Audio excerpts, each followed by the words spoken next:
Hi everyone, it's Kat once again with some more Excel tips for you.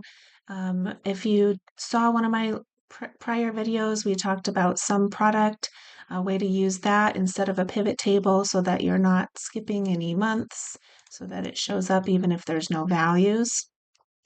This time what we're going to do is learn how to chart the objects and also um, use a drop down to change the data in the chart.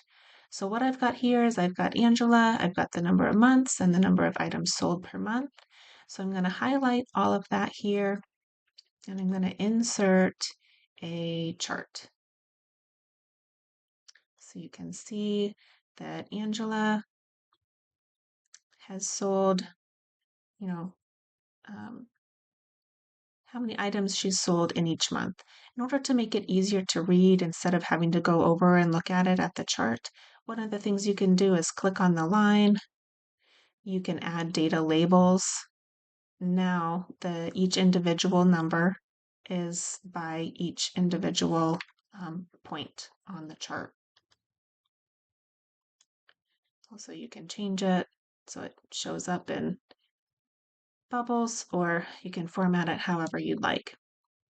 So now let's say we'd like to chart Carlos or someone different.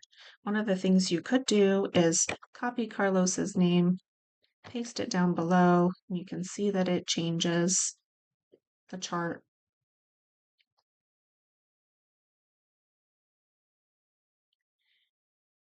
It's using the sum product function. So again, it's looking up the person's name and the month.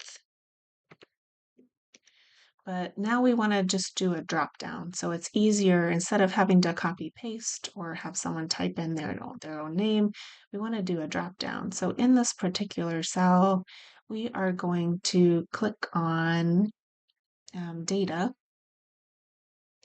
And up here, there is data validation. So I'm going to click on data validation.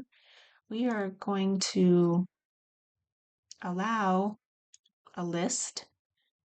So there's only certain items that are going to be allowed in this list, because if you type in the name of Everett, Everett is not going to show up in there because it's not an option within the list.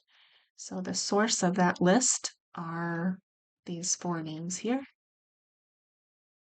Click OK. Now you see we've got a drop down arrow here. So with our drop down arrow, all we got to do is click on that. We can change the name to whomever we want to plot for that particular month. And then the chart below, since it's tied to this, and this is being looked up from our table, and it automatically updates based on the value in cell F11, it will automatically update the chart depending on who you choose.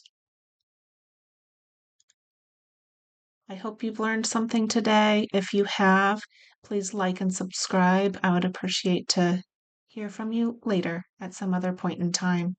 Have a great day. Thanks, everyone.